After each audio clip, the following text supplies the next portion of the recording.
Welcome to the American Made and Paid Show, the home of free speech and independent thought. The big story is freedom of speech is really in trouble. The far left knows that at any time they can call for a sponsor boycott of anyone they despise. It is right here, right now, where you'll get your weekly dose of unfiltered truth. It's non-negotiable. Pre-existing conditions will be protected. This president has said this as a candidate. Insight. Very few people I know could have handled it. We can never, ever let this happen to another president again. And information that challenges the American way of life. Welcome to the American Made and Paid Show, guys. Thank you for being with us. You know, I want to take this time just to say that I really appreciate each and every one of you for listening to our podcast. You know, we're close to 50 episodes here, doing an hour-long show every single weekday. You know, it's a bit of a grind, but I know that eventually it's going to pay off, and thank you for a lot of you loyal listeners out there who've been tuning in. If you haven't done so already, be sure to head on over to iTunes, leave us a review or a rating if you're lazy. A review would be nice because then we could get some feedback here. But I do appreciate you guys writing emails in. Soon we'll probably be up and running where this will be a live show, perhaps even a call-in show, but, you know, one step at a time. I wanted to just continue on some of the topics that we have been discussing throughout this week in regards to like low testosterone in men, the feminization of men, propaganda in movies. And I think I want to start where we kind of left off yesterday, which is around some of these films, because social engineering is all rooted in progressivism. Conservatives don't have to socially engineer because things are the way they are. See, that's one of the things, if I just want to reiterate about conservatism, it's just about how things are, right? And what progressives do is they take us away from our natural state. When we talked earlier in the week about men being feminized, lower testosterone levels because of soy and diet, I mean, that's one way where men have been even physically conditioned, right, to get their hormones lowered so that they're not actually men. But do you think that, I don't know, do you think that that happens in the mainstream propaganda with films and all of that? I mean, what were you talking about yesterday that I thought was critical in how it's actually played a big role in why I guess we don't really put a lot of value in masculinity in men, because men get made fun of more so now in movies, right? Have you noticed that Captain Marvel is just all woman power and everything is all about Ghostbusters? It's like an all-female crew. And I here's the thing. I don't want to sound like a sexist, but it doesn't hold up. Women, like those female comedians in that movie were not funny. You know, they were not the Bill Murrays. They were not the Dan Aykroyds. That movie was horrible because it was just a horrible, horrible movie. And, you know, it was just horrible. I call movies like that kind of are remakes with a lot of like just all diversity in women. I call those affirmative action movies because it's just, why are you doing it, right? I mean, it's not funny. Like, they don't have to do this. And I don't say that to be hateful. I say that because it's the point here just to say, hey, we've got more women in movies now. We've got more women and diversity in entertainment. Or is it to actually go out there and make good stuff? You know, that's the difference here. Yeah, no. Okay, so I really want to make this point. But I honestly believe, just from watching movies, and I'm going to tie this into the theory of relativity or Einstein's quote-unquote E equals, because people don't really understand what E equals MC squared means. Well, you went scientific real fast. Yeah, no, but I'm telling you, it's all connected. Because, okay, so, you know, everybody always says the energy times the speed of light squared is the mass times the speed of light squared. And we talked about that a little bit. You know, energy, like, and just, I believe this is what Einstein was trying to say, but he didn't want to say it because I don't want to say, because I have no idea, but I believe Einstein was at some point an atheist, if not his entire life. But then somehow, some way, he came up with this special relativity, because E equals MC squared is not the theory of relativity. It's like this special thing he made up. And that I honestly believe would explain how God does things. Right. But it's at speeds that it's just phenomenal because the speed of light is very close to like 200,000 miles per hour. that's incredible. So imagine that squared, 200,000 squared. You know, that's an insane amount of speed. But it is. But anyway, but when you start understanding, you know, like the things in the Bible, it's the only way it's possible. Sure. And things like that have to be, you know, because then you start doing rocket designs and all this other stuff. But before we jump into that, there's this whole social engineering aspect that took us away from ever learning what was in the Bible. And how do you do things like that? Well, you do it through movies because men have a natural way of thinking. And believe it or not, the more testosterone you have in your body, you know, because they say the mother of invention is necessity. Right.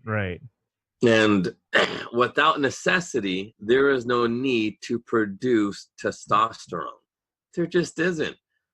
And the thing is, these movies that we watch actually takes away necessity. We have no need for science. We have no need for innovation and being able to actually foster something. Because we talked about this yesterday, where it's like, hey, there's no need to go camping anymore. There's no need to go hunting. There's no need to go fishing. In fact, there's no need for going on treasure hunts, because the heck you doing that for, you know? And as a result, I feel like even in the medium itself, we're not creating anything new. We're just doing very, very elaborate, slick remakes. So let's talk about that, because what is it really, right? Look at a lot of the big movies now. It's not really new stuff. It's either you're taking like a book and making a movie out of it, you know, translating it to the big screen, or you're reinventing it, something that has been around for a while, that have been culturally significant, like icons, and making them more fun, more digestible. Take, for example, Godzilla, right? Any superhero movie ever is not original to the silver screen. It came from a comic book. It came from something that already existed. Yeah. And biopics are great. I like biopics, but it's because you're just telling the story of something that already happened, right? Yeah. But see, that's the thing. It's like there's not a lot of originality out there. I mean, I like Tarantino. I know that's the automatic go-to that people. David Lynch is all right, but see, these artsy films. I don't like those dudes. I don't like either one of those guys. I know. Well, you don't have to like them, but I'm just trying to think, what movies did he do that was possibly any good that I'd like? Oh, his recent movies all blow. Yeah. I never liked what's that movie? The John Travolta and Samuel Jackson. I forgot, but not Reservoir Dogs. Gosh darn it. He did Jackie like Brown? Yeah, I didn't like Jackie Brown, but the one when he's quoting the Bible, my name is Pulp Fiction. Yeah, Pulp Fiction. Yeah. That yeah. So I didn't like Pulp Fiction. I didn't like any of his movies, to tell you the truth. I'm thinking Reservoir Dogs might have been okay. But yeah, Kill Bill, nah. I like that he, you know, what I like about Tarantino is he makes, you know, like what's his name, the guy from Kill Bill, he made him famous again, and that I like, you know what I mean, because, you know, people still want to work, but because of ageism or whatever, you know, they just. But let's take it back to the social engineering of it, because like the internet, like some of these things, so let me focus. Try anything. So here's the thing. And because I want to finish this thought. The one thing that takes away testosterone from a male is laziness. And that's the one thing movies make us become. We're lazy in our creativity and our innovation, and we just sit down. And because what's the big thing right now that's happening? TV binging, movie binging. You know, people just sit on their ass all day just watching movies for the entire weekend. Yeah. That's the thing. Inactivity is the end result of what we desire. Nobody's ever thinking about anything. And you hit it. Original thought is not sought. And that's the one thing that we cannot allow. We have to come up with our own original ideas. And although the argument against it, everything's already been thought of before. And the truth is no. There's so much more to be discovered. We don't know anything. And and I mean, come on, we're still quoting Einstein, a guy who lived over, he was like, the work he did was over 100 years old, and there's no innovation in that. I think that that's the case, is that there's a lot of just, you don't have to necessarily reinvent the wheel, but I think people go to two extremes. They think, well, there's no point because everything that's already been done has been done, and everything that's already been thought about and talked about has been talked about.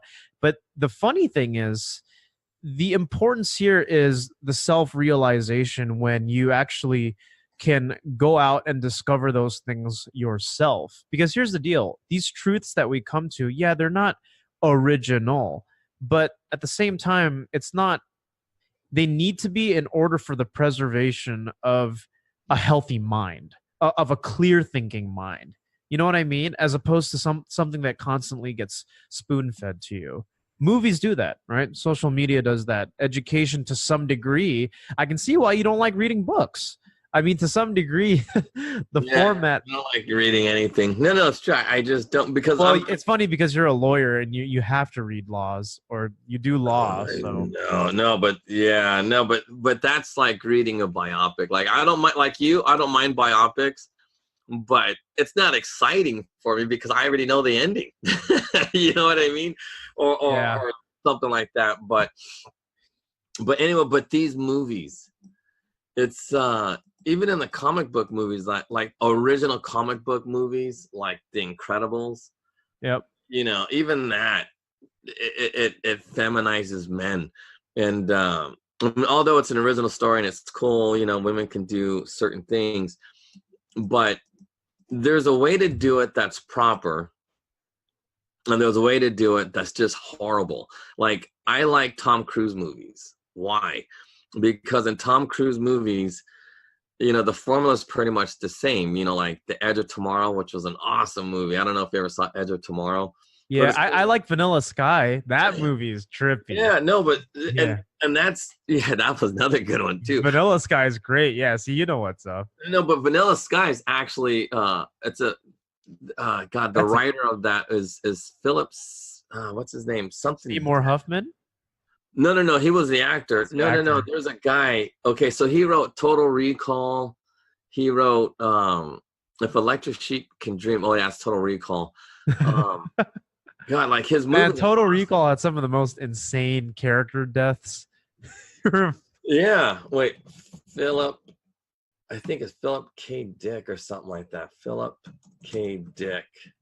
Oh, like kind of like that. He's that like kind of like a sci-fi writer, like Isaac Asimov. Yeah, I'm trying to think. Yeah. So these are the movies he wrote: Blade Runner, Minority Report, Total Recall. No one really saw this movie, but A Scanner Darkly, The Adjustment Bureau. I don't know if you ever saw that one, but The Adjustment Bureau. That one's trippy. So that one's with Matt Damon. Dick he's a short story writer, and that's what I was trying to do, like with a lot of my fictional writing.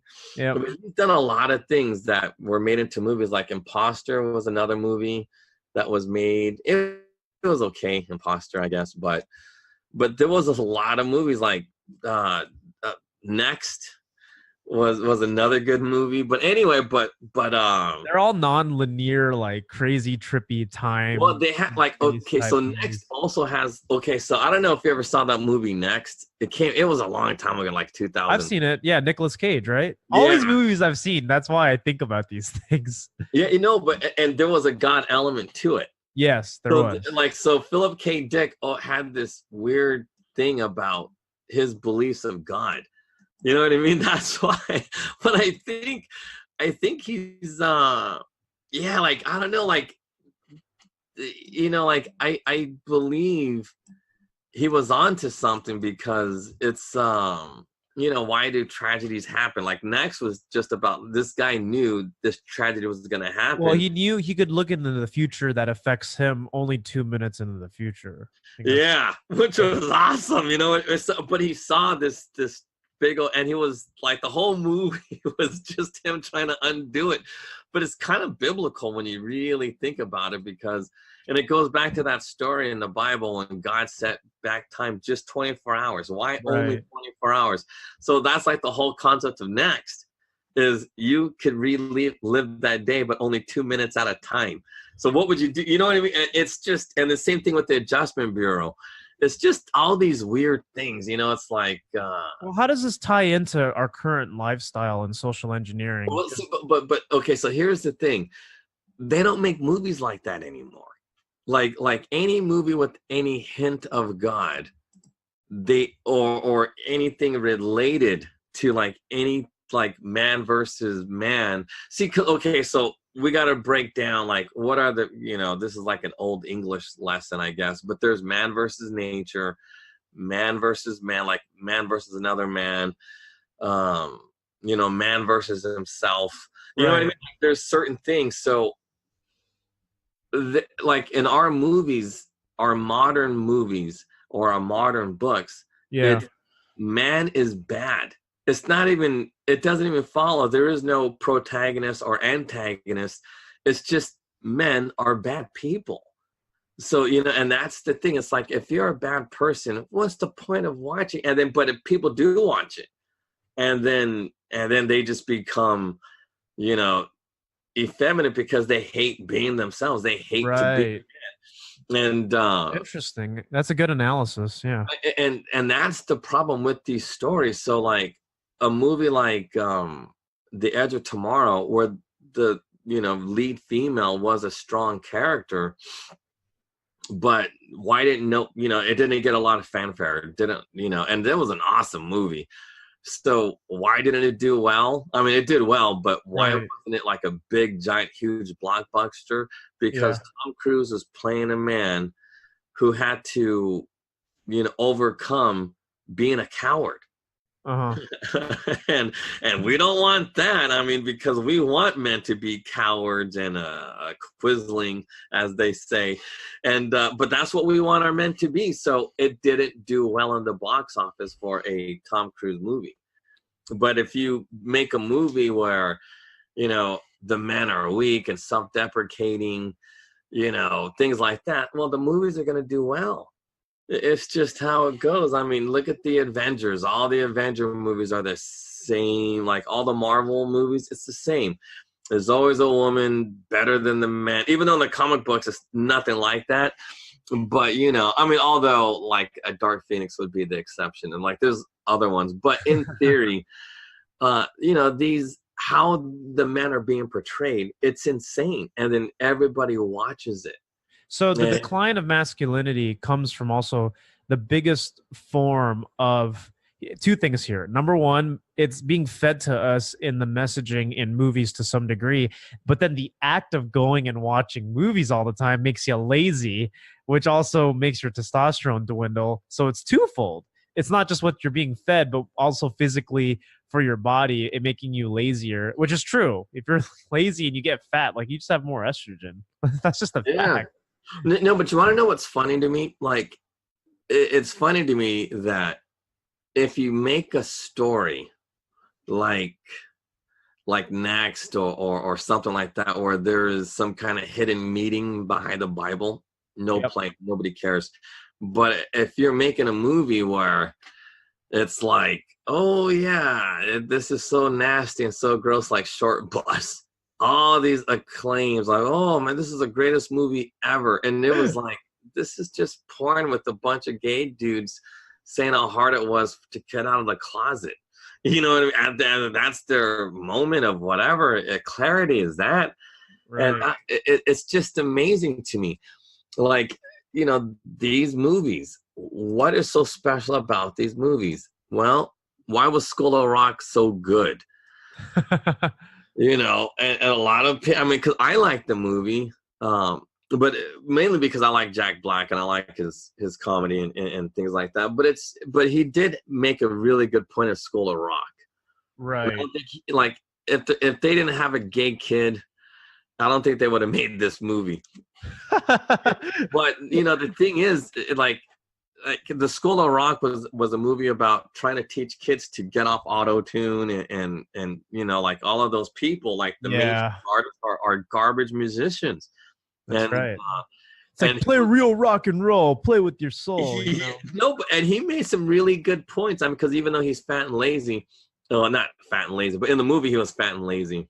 Yeah. But being fat in itself is not a sign of laziness, because like we were said yesterday, a lot of fat dudes, you don't want to mess with them because like look at all the Samoans. Yeah, that's it. Like you could have tons of muscle and still be fat underneath, like the sumo wrestlers in Japan.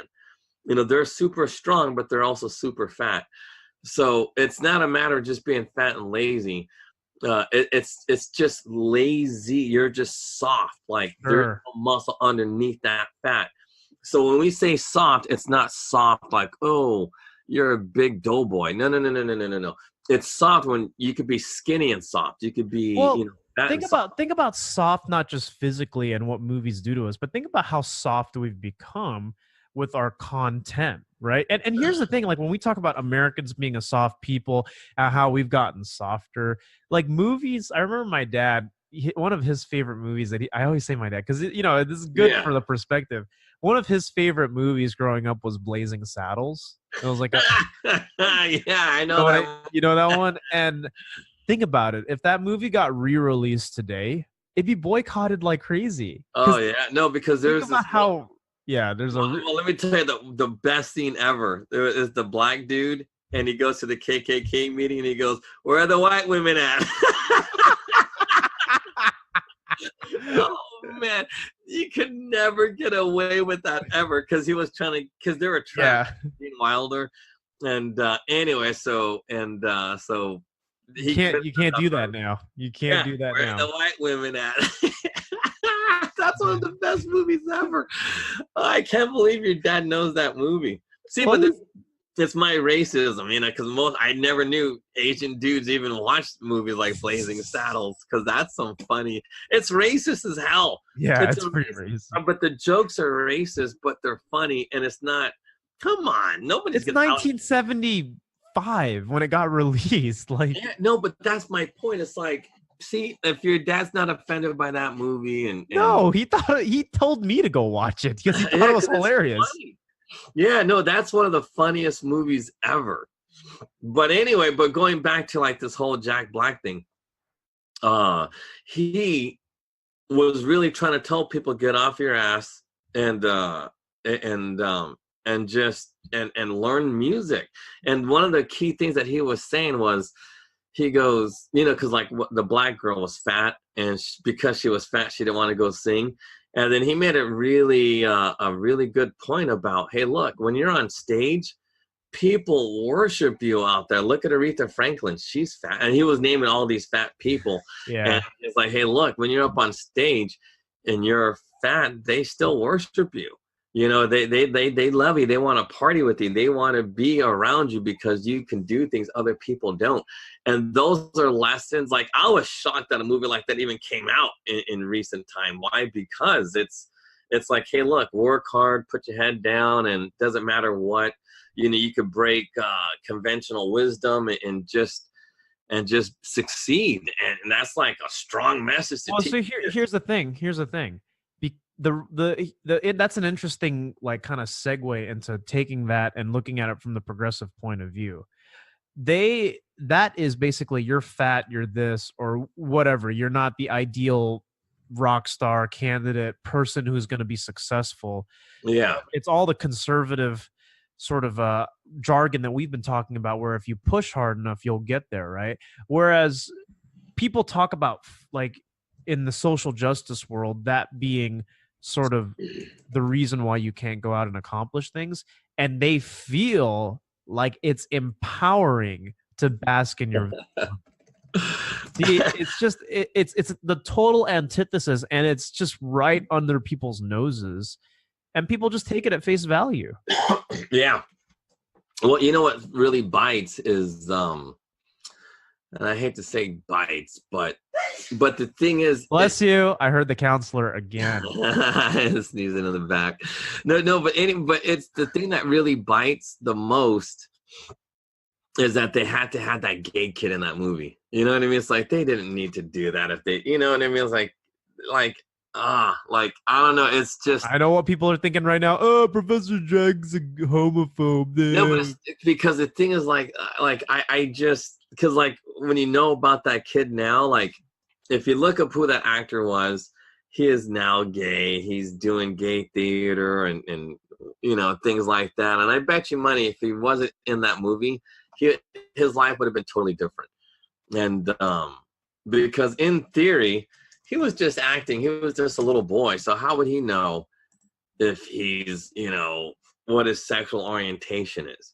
Right. And that's the only negative I can come back is like they force it on him at a very young age, you know, to act a certain way, effeminate, and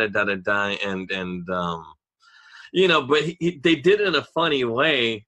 Because like he was shocked, like, whoa, Liza Minnelli, like what? He like Liza Minnelli, and because that's a gay stereotype that all gay dudes like Liza Minnelli.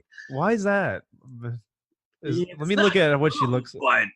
But no, a lot of gay dudes like punk rock and you know, but it's just a myth. Like old queens like Liza Minnelli, not like young kids. Nobody likes Liza Minnelli.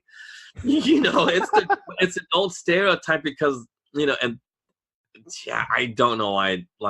Okay, I hate to say this, but like I know somebody, and he's very gay, and he is the personal hairdresser of a very famous,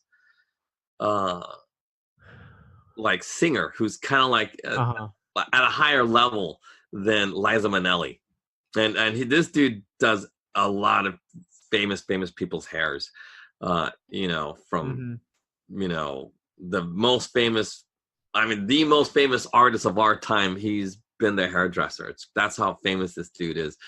And those types of people from back in those days, Liza Minnelli was a big deal. But, you know, ain't nobody gay people now, like gays of my age or younger, they don't care about Liza Minnelli. They like who they like and that'll be that. But anyway, but it's a still old running joke in those circles that, hey, you know, all gay people love Liza Minnelli or, you know, Barbara Streisand or whoever, you know, it's just how it goes. And Lady Gaga is the modern day person. Yeah, now because of her music. What was that song? Lady Gaga has a song about Born This Way. That's the big. Born This that Way. Was the big and no, but I'll say it again. Scientifically, everybody is born bisexual, and I believe the Bible backs that with that Romans thing, because God has no dominion, and that makes perfect sense. Like, why are we, you know? And the thing is, in prison, I guarantee you, the toughest of the tough, the straightest of the straight, you know, you're going to be susceptible to the biggest, baddest man in that prison. And guess what? You're bisexual in there. You might not like it, but your body was made to take it. And same thing with women. You know, women could be with other women, but we're oriented. And that's why we have a Bible. That's why we have ethics, because we're not supposed to succumb to our devices. But the way movies make it seem like we're born a certain way, but we're not. It is a constant struggle to fight your demons. We're supposed to be struggling. Yeah, you're supposed to, because if you just give in, like, then all things give, right? Guys who are just like, well, what if, you know, what if I like kids and all, you know, it's just like, it's not right. No, but I'm not kidding you. It's like in San Francisco, it's acceptable. When you said I like kids, that's not a joke. That's a real thing. NAMBLA is a real organization in San Francisco. It's the North American Man-Boy Love Association. Oh, yeah, I've heard of that. I'm looking at it right now. Yeah, NAMBLA. That's what it stands for. And Pedestry Advocacy Organization based right there in San Francisco. You gotta be kidding me. No, but if you read some of the stuff, and this is why I wanted to get back into Hollywood, because one of the guy, just if you just go on there and you read some of the the famous people who are backing NAMBLA or whatever, there's some really prominent Hollywood, directors and producers that tell their stories about when they were 15 years old and they had like an adult. Someone groom them into it, and then well, there was a famous movie just recently came out about that very subject: an older man seducing a teenage boy. Right. That I forgot the name of that movie. Man, we should really say this out. I really want to. So I'm going to look this up while I'm speaking. Yeah, we can keep talking. Adult male. Seduces teens. But you're right, though. I can't believe this. I mean, I've heard of NAMBLA before, and then when you told me to look at it, I was just like, oh, well, I've heard of this. And God, progressivism, man, because here's the thing, right? That's how people justify it. It's like, well, if I'm bisexual, if I'm gay, if I'm this, and if I was born liking kids, what's stopping me? And it's just it goes nothing but to adult sites. Yeah. Jesus, this is not my point when you're like, don't look it up, people. But there was a recent movie, it was Oscar nominated, it's supposed to be groundbreaking, about an older dude, 40s, hanging out with this teenage boy and all this crazy stuff. And I forgot the name of that stupid movie, but that's what Hollywood is producing. That's the kind of movies that is getting all of these awards and stuff like this and that, and it's just, what was Moonlight about? Oh yeah, dude. Yeah, I remember seeing that. I actually liked that movie. I'm not gonna lie, it was well made. People talking about it being the best black movie ever seen or whatever. But man, there were some undertones in that movie. Yeah, I don't know. No, but there was, maybe Moonlight's not that movie. Yeah. Because what is Moonlight about? A look at 3 defining chapters in the life of a young black man growing up in Miami. Yeah, no, that's not it. Was he gay? Yeah, he turns out to be gay. The actor's not gay, but we. Oh, okay. So he was gay in the movie. Okay, so it was Moonlight. It was a gay movie. But that's the whole point. You know what I mean? I'd never seen Moonlight, but it doesn't seem like, because I'm reading it, it doesn't seem like his epic journey to manhood is guided by kindness, support, and love of the community that helps raise him. They raised him to be gay. Yeah, it was that. That's the subtext there, because at the end of the movie, there's one distinctive line that I hear when he meets up with his old friend, because he gets abused, right? When he's a young kid in school, gets abandoned by a father who gets killed or whatever. And then there's a line that he says, he becomes really like a boss, like a drug dealer or whatever. And I remember this distinctly when I was watching the movie. I could be wrong, but for those of you who I'm wrong about, you can correct me later. He says something like, I've never been touched or whatever. And then he embraces his man friend. Oh, God. I'll leave it at that. Just the way you're reading. Oh, man. Oh, no. Oh, man. Huh. Yeah, see, because I'm trying to find gay mainstream movies. I type, and there's nothing but porn. No, but there was another movie. No, but I'm not kidding. It's just no, but there was another movie. But that's my whole point. It's these movies. It's just, but these are the movies that are being made, and obviously everybody's accepting of it, and they believe in stuff like that. But they don't want to make movies where it's something like Moonlight. They would never make a movie about me, right? They just never would, because a lot of people would say, yeah, there's a lot of Christian overtone to this movie, like a horrible, horrible man, and then all of a sudden he ends up with a hot, important lady. You know what I mean? It's come on. And then he's trying to find God but struggles with that, and that's the end of the film. You know what I mean? It's come on, what kind of movie is that? That's bullshit. But but see, here's the funny thing though. What you're describing right there is what no, it's what I call that's called real life. You know, but the thing is, Moonlight is in theory real life, and they make that, and that was like an Oscar winner, right? Wasn't that an Oscar-winning movie? Yeah, only because it's to satisfy the Oh, progressive that's left. what I'll Google. Oscar-nominated films decade, All the social engineering. past decade, because yeah, it really bothers me because at least Moonlight is kind of hidden, but yeah, but this other one wasn't, man. It was just straight up. I mean, it was just straight mainstream porn. Ugh. But I mean, but it wasn't porn. I mean, I'd never seen the movies. So I can't. But they're in the trailer. They would have the guys were shirtless in this pond, you know, goofing around, things like that. And you know, it just doesn't make any sense. You know what I mean? It's like I really liked Harry Potter. And then there was all this talk, well, Dumbledore was gay. And I'm like, what? He was just an old man. Who cares what he was? You know what I mean? It's like... Just because you ain't seen a man with a woman doesn't make him gay. No, but the thing is, no, but the author is saying, like, well, I guess he could be gay. You know, it's like, you know, because whatever. Like, here's the thing. Like, this is like one of these movies that I was shocked they let him make it the way they made it. The Black Panther movie.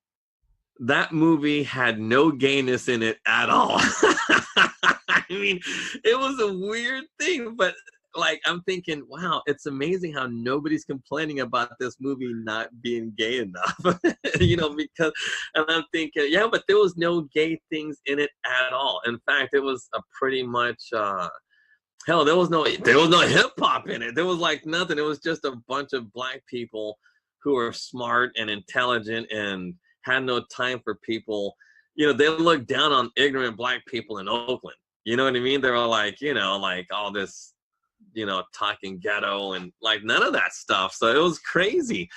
And yeah, I was surprised they even let that movie be made the way it was. I mean, you know, I was expecting to see, you know, a gay Black Panther type of dude, you know, all effeminate and talking crazy and, you know, checking out, you know, doing like gay jokes and stuff, you know, like all the other movies, you know. Nah, it was pretty traditional. It was like a matriarch type society, you know.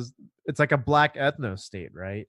No, but it wasn't a matriarchal. The Black Panther is a male. It was a patriarchal. Really? Oh, okay, yeah. I keep thinking the queen, right? So I was just like, yeah, well, because the king died, so you know his father died in a previous movie. So in the Black Panther movie, the dad was already dead. That's why the queen was in charge. Because, got it. And then this was about who was going to be the next king. So in the beginning of the movie, she was just the queen. No, but it's not a matriarchal society at all. It's a patriarchal society. No, but that's why I was surprised. I was like, what? I'm thinking. Yeah, and everyone loved Black Panther. And it was directed by a guy from Oakland, actually. Yeah, so there was very little. No, like there was. I think they were happy that it was just a very black power movie, black ethno state. You know, yeah, that doesn't. And people always make the argument, like, and this is, I gotta say this, but people always make the argument that it's like, if white people just left black people alone in their African countries, they would have Wakanda. It's like, well, look at Ethiopia and Liberia. No, that's Somalia. That's reality. It's Somalia. They got Somalia. That's what they got. You want your country to look like that? Is that what you want? And people were like, well, without white colonialism, it would be. It's like, come on. No, it wouldn't. No, it wouldn't. It just, I mean, one, then again, possibly. See, because here's the thing. But it's not if white people leave them alone. If black people can band together and... No, it's not even that. Because they did band together. And when it says so in the Bible, if they would have just paid attention to God the way Moses told them to, shit, they could have had Wakanda by now. Yeah. And that's the only one. See, but that's what even something like that. Because even things like that brings me back to the Bible. Because it's like, there are materials out there strong enough, like that vibranium that they're talking about. And in theory, that's actually possible. But we have been shunned from that technology, according to the Bible, because we don't listen. And every time we get close, but we're not ready for it, God will take it away somehow. Because the thing is like this, we've made great leaps and bounds over the last since the 80s. From the 80s, it's phenomenal. But then again, we're stuck. No, like we haven't advanced, and we're waiting for the next thing. But something's happening. Something's holding us back, and who knows what. You know what I mean? It's like it's we're not getting any closer. I mean, although there's nothing similar to the Tower of Babel in modern times, but well, I mean, but when I think about it, like the rise of progressivism could be our Tower of Babel, because what's happening now with the purge of conservative thoughts on social media, and this and that, and there's a reason for it. Why is it happening? Why are conservatives have no voice? And in theory, it could be related back to the Bible. Why? Because nobody's paying attention to the real word of God. I mean, not even the real word. It's just they have the text, but again, we don't have access to this stuff. Well, most people don't. I would say like 95% of the population do not have access to original text of the Bible in the Greek. We just don't have access to it. We're trusting our leaders to tell us what that is. And because of that, look at it. We actually have our own Tower of Babel, where we have the ability to communicate with one another, achieve great things, share our sciences, and be truthful about our sciences. But guess what happens? We don't communicate, and we're fighting, and we're going down this wrong path, and this is why I'm so against progressivism, not just because the movies are so horrible and or just even the politics of it, but it prevents us from really reaching our full potential. Yeah. So like for me personally, the reason why I'm against it, I mean, of course, the racism and stuff like that, but mainly because they pervert science. Progressive ideology perverts science. And on all of our movies, minus the nature movies that Disney made about the penguins, that's actually pretty awesome. and Wait, Madagascar? No. There's a real documentary. Okay, so every year Disney will make a documentary about nature, and yeah, that's right. I think I know what you're talking about. The one with the penguins, right? Yeah. So there's not the emperor penguins, but the other penguins that live in this in Antarctica. So, believe it or not, global warming would help those penguins out, because it's so gosh darn cold. Those penguins have a hard time surviving, and but if it got a little warmer, they'd have a greater life. They just would. But anyway, so long story short, these movies really pervert science. They just, come on, like, man-made global warming is going to destroy the earth in 12 years. That's such garbage. Is pollution bad? Yeah, of course. Pollution's bad. And we should stop we shouldn't be polluting so much. But don't make up stories about chemistry in the atmosphere that we don't understand. We still don't understand the atmosphere. We think we do, but we don't. We know very little about our atmosphere, because we really don't. We have no idea because meteors hit us all the time, and they get burnt up. Like we spoke about this before, our atmosphere is like a force field. Mm-hmm. But we don't know if another type of element is introduced to our atmosphere, that what would happen. We have no idea what the chemical reaction would be to our atmosphere. Right. And that's why it's like, something like that makes me think, yeah, there's a God. There has to be, because there's just no way that, just random chemicals just don't, I almost said the F word, just don't, but it's the truth. What is stopping a random element from destroying us as a species, and is destroying life on our planet just as we know it? The atmosphere.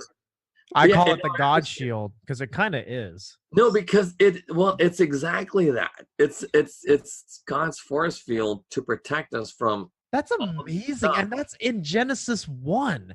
You opened my eyes to that, because I know we keep going back to the Bible, but the atmosphere. I talked about this before, but it's the trippiest, most amazing thing. That whole separating the sky from the water is what it is in the book of Genesis. And it's true because things come and penetrate the planet all the time, and it burns up in the atmosphere. It's God's force field. Well, but not just that, but why does it burn? No, I'll tell you why. Because here's the thing. Like, I honestly believe people don't understand methane, which is, I don't want to get into it. But anyway, so the things that they say cause global warming, they don't really understand it in our atmosphere. There's a reason why you can light your farts on fire.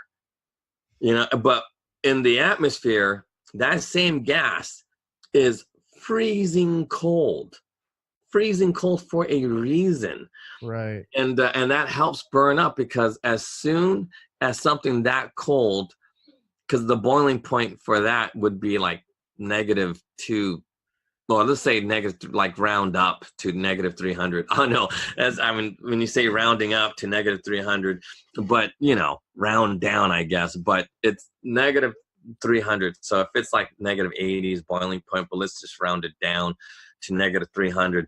So when something is coming that's dangerous for you, and it reaches the atmosphere, and if it boils at that point, like it catches on fire, that's how it burns everything up. It needs to be there for a reason. Right. That's why it's there. So the more that the cows fart, the more that we fart, the more that we do mass farming. Yeah. No, but that's why farming was necessary. It's literally in Genesis. Why did we have to have farming? So we could keep making our force field stronger. That's what that's for. The mechanism for that, and having CO2 as a secondary force field, because this is how you have to think of it. Methane is our initial force field, NO2O. That's our first force field at -300. That's when things start to burn, start to boil. The secondary, if it gets through that one, secondary force field is our CO2, which boils at -80. So things burn up, because why? It's so effing cold, and those chemicals are so reactionary. But guess what? We can make that ourselves. We need that, so things burn up in our atmosphere, and people don't see that. Do people honestly understand why things burn in our atmosphere? Because at a certain point, if something is at a certain temperature, it's going to make certain things boil in our atmosphere, and it has no effect on our weather. So when it's 120 and somewhere in Saudi Arabia, that makes sense, because different elements, right, may turn to liquid or vapor format at crazy extreme temperatures, whether it's very, very cold or very, very hot, relative to us, with no bearing on what's happening on the ground. Exactly. So that's amazing. Yeah. No, and that's why. So if you take out our CO2 and you take out our, NO2O, you're literally going to destroy us. You know what I mean? It's like, it's in there, greenhouse effects. And I said, what greenhouse effects are you guys talking about? Because volcanoes do this all the time. And yes, somehow, some way, we are not Venus. Right. Because, everybody, we're going to be like Venus. No, we still don't understand why Venus is Venus. We don't understand why Mercury is Mercury. Like, Mercury is the closest to the sun, but somehow, some way, Venus is hotter. You know what I mean? And it doesn't make any sense. So are you going to tell me that, the atmosphere is different? And it actually, what's funny? It actually keeps our weather and our climate consistent, because without it, this our planet, even though it's like, I don't know, a crazy millions of miles away from the sun, 20 million miles or whatever, it would cook us without it. Yeah. Shows you how powerful the sun is, Yeah, no, but that's why it's crazy. No, it really is. It really. Let's take it back real quick to social engineering and things before we have to wrap this up, because we want to tie this all together. So unfortunately, that's the thing, is we can't think about these things, and we can't really bring to light these things, maybe because people don't want to think about these things anymore. I mean, is that something that you think is the case? Do you think that entertainment and I guess, complacency. I mean, it's probably pretty obvious. This is the big I don't know, culprit here for just dumbing down America as a whole. Like things getting easier. So, because here's the thing, that to tie back to the Bible one last time, right? God cursed the ground so we would have to work. We would have to actually work to progress. At one point, it was paradise where everything was given to us, similarly to today, where movies, technology, everything, things are pretty much given to you. Well, But only in the United States is it paradise. Everywhere yeah, else, it sucks. No, because it yeah, is the truth. Like even in Germany, like I've been there for a while, and in Germany is like the U.S. is way better than Germany. It's just like I mean, although it's like one like the United States is one, Germany like France, England, it'd be like 1A. You know what I mean? hmm, But in the U.S., come on. You know what I mean? We use ice on everything. Even on a cold day, we put ice on our soda. And that's how much water we have. And everybody could have all that. Everybody could have it. But like in Europe, like in London, I remember like I asked for ice. Fucking dude put my Coke in the snow. And I was like, oh man, that fucker. But you know what I mean? Because it's like it's not like ice is really not given in small cafes and things like that, because it's an expenditure that's real expensive for these guys. You right. know what I mean? So yeah, that was something. But anyway, so no, I didn't mean to cut you off, but no, but it is the truth. Only in the United States, the only true Christian country in the world, is it honest to God like paradise. And that's Right. something like that's why it makes me, because like everywhere else is not a true Christian nations. There are no true Christian nations except the United States. It's the only one. It was because everyone will argue, oh, it's not Christian principles or not Christian. As like technically, yes, it is. But the thing was, there was so many branches of Christianity in Europe that that's why they didn't want one branch of Christianity taking over what they thought was Christianity. Right. And that's the thing. So it's kind of like being a Catholic versus a Baptist or or Pentecostal. They're all Christians, but they're different types of Christians. And that's the thing. So the United States was founded on a different type of Christianity that was more unique, or I don't want to say truer to the Bible because I honestly don't know. So I'll use the word unique. How the Christians founded this country was unique to the Christianity being taught in Europe. And because like how it was taught in Europe was like, they're the kings, God is talking to them. So like the royalty actually were God themselves. Hmm. You know what I mean? And that's the truth. Like, that's why everybody loved the king. Why? Because the king was chosen by God and all this other stuff. But then if you know Romans, that's not true. Because God has no realm in that stuff. He doesn't, he's trying to help you get out of that mindset.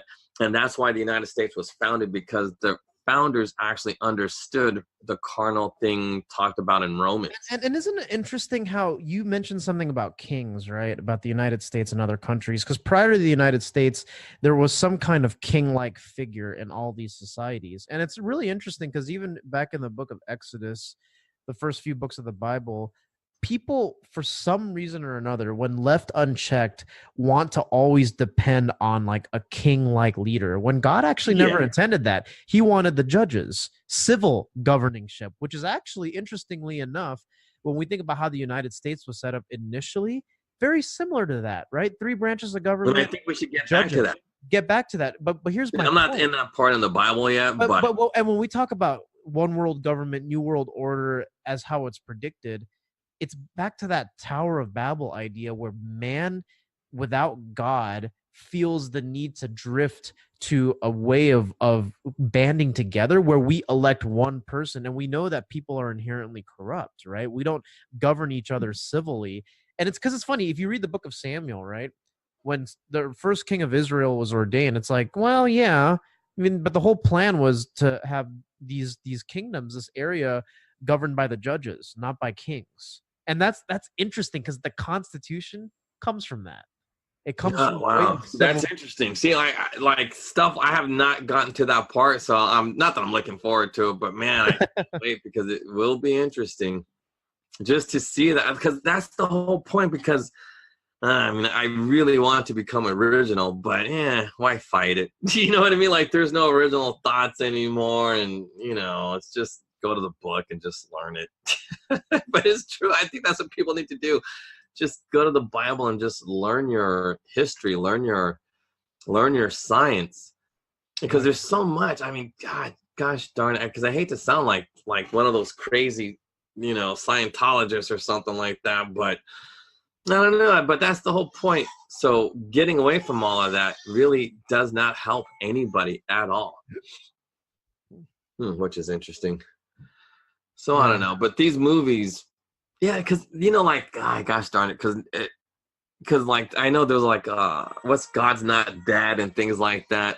I never watch movies like that because I don't think that it's I think they fall into the same traps that most Christian leaders fall into, like because based on what you just said,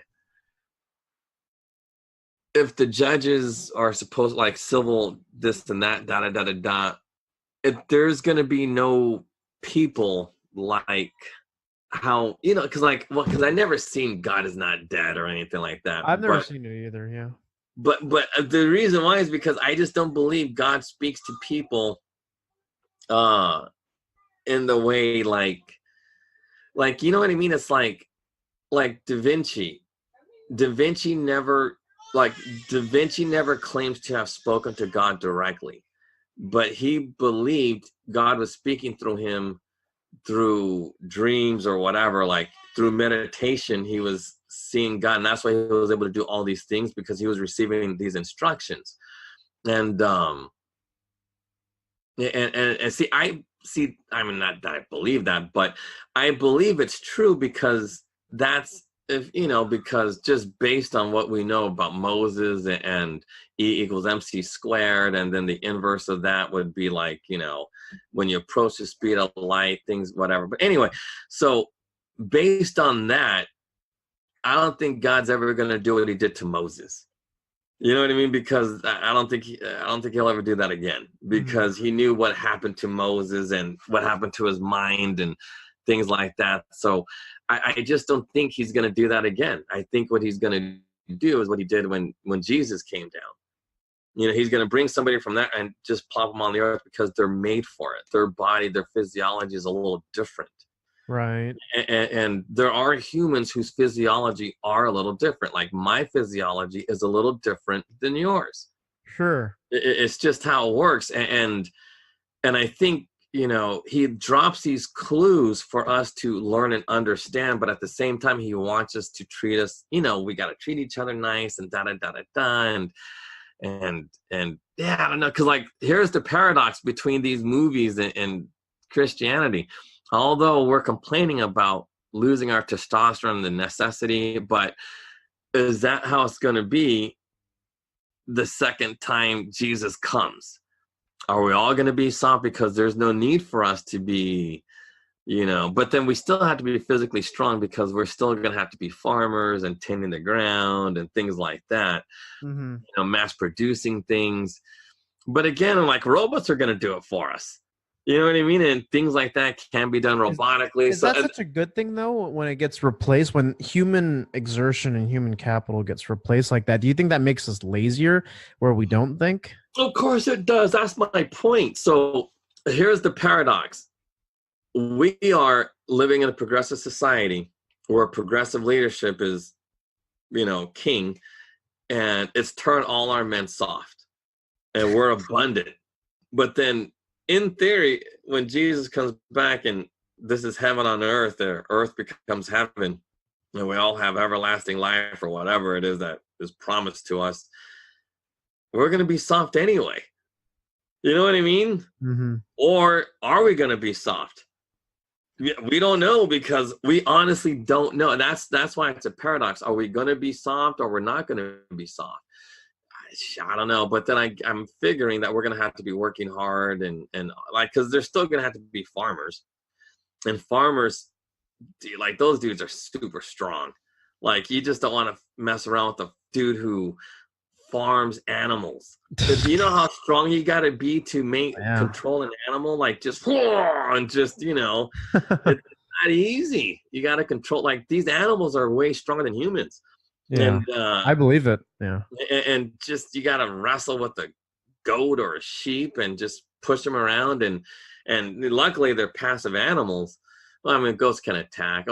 All animals can attack, but you know what I mean? You got to have a lot of physical strength to do this. So, I mean, that's the thing. It's like, God, who knows what's going to happen? But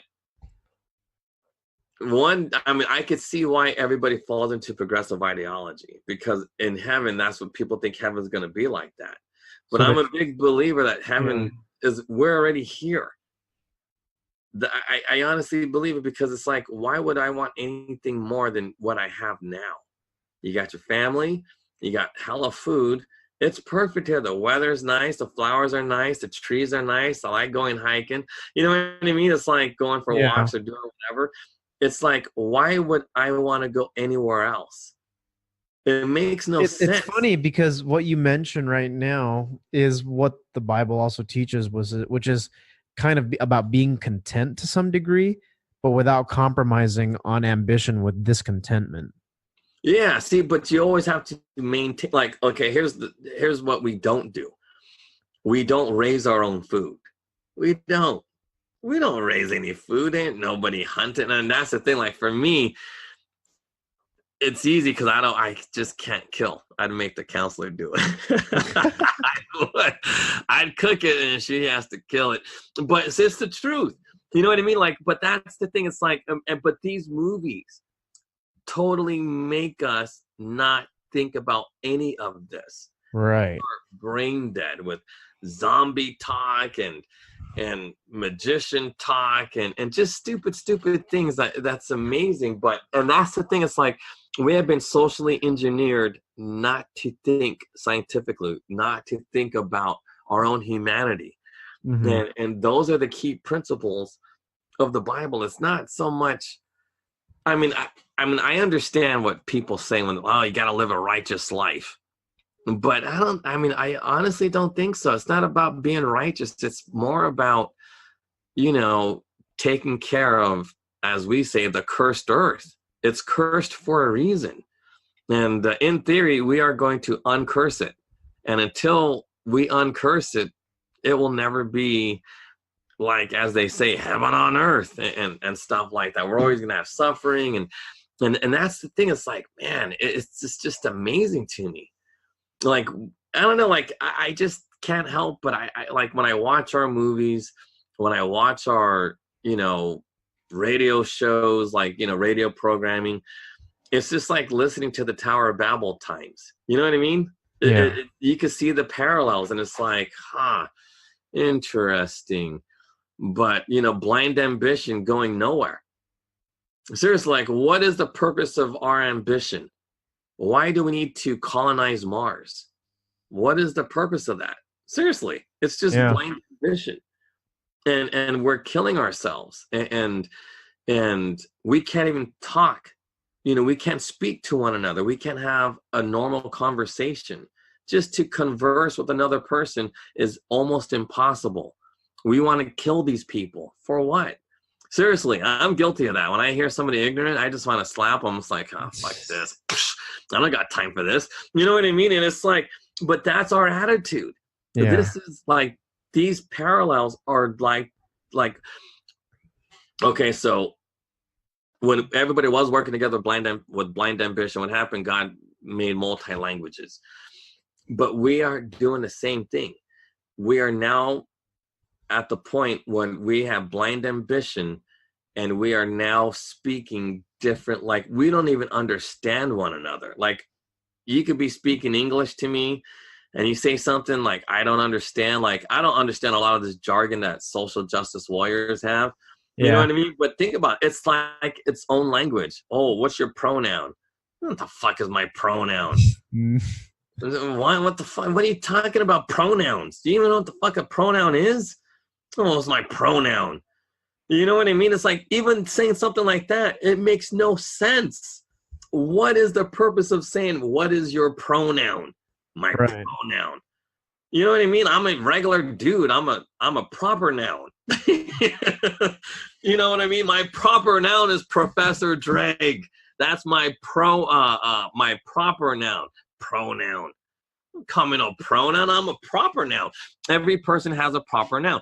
That's your name. Your name is your proper noun.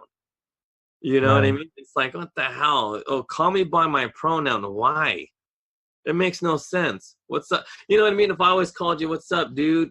Hey, he. What's up, he? What's up, he? Your name ain't he. You know what I mean? You have a proper noun for a reason, but we go away from all that. And that's the thing. We are being confused by our own language. Because I mean, I'm hoping it might have taken a long time to get to this point, but that's the lesson that we have to learn from all of this social media, movies. It's totally distorted. Like we are literally reliving the Tower of Babel times the funny thing is everybody's speaking English and we're being confused by our own language. That's leading us to fight and destroy each other because we have this blind ambition and just look at everything. Look at what's happening to Elon Musk and all these people who are in theory great inventors, although Elon Musk is not inventing anything, but he's a good businessman. But you know, like what are they doing? Nothing. And they can't communicate with anybody. Why? Because they're all afraid. You know, my boy, the one that did, well, he's not my boy, but my acquaintance who, you know, with that engine of his, that battery that can go 5,000 miles per charge, he won't make a patent on it because he doesn't want people to have the technology. Because he doesn't want people to steal it and and all this other stuff. But this is what happens in a society when everybody's confused. Nobody can speak to one another. And that's what these movies do. These movies are made to confuse us, not so we can celebrate anything. It's just all confusing, doesn't make us think, doesn't make us appreciate science. Because all of these movies have fake sciences with you know, the earth is always going to be destroyed and you know, and it's not just, what's that movie, Inconvenient Truth? But all these movies have these stupid global warming things on it. You know what I mean? It's like, come on now. It's used real science to talk about the effects man have on our environment truthfully. You know, like the destruction of the rainforest. That's a real thing that destroys life. You know, just these prostitutes pooping on the streets.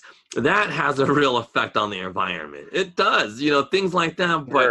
But just regular industry, economy, it doesn't. Because we're supposed to do that. That helps feed the plant life and things like that. You know, this whole myth about, too much CO2 in the air. Come on, it's such a small number. It's insane. We breathe mostly nitrogen. Are you kidding me? If we can go through nitrogen, and we make CO2 ourselves. We make it. We produce it ourselves. So to demonize something we produce, methane, NO2 and CO2, is insane. We're condemning ourselves. And that's what these movies are all about. They're about condemning ourselves. And I know that's our hour, or a little over, but it's the truth. These movies are designed so we are self-condemning. And that's not how we should be. Come on, we make CO2, we make NO2, and naturally. So now all of a sudden we're gonna stop being human? Come on, these guys. It's a good way to put it there, and I hope that you guys, you know, got something out of it, because you're right. You know, I think that's what our language and what our culture has taught us to do. And I think we're always saying the same thing with these episodes, but I want our listeners to kind of take from this. start independent things going. But yeah, I hope we're not saying the same thing. No, but it has to be from different perspectives, and it has to tie back. So I appreciate you guys being patient with us. I know you guys are liking this show. So let me know what you guys think. Leave us a review on iTunes, and we will see you all soon. Take care.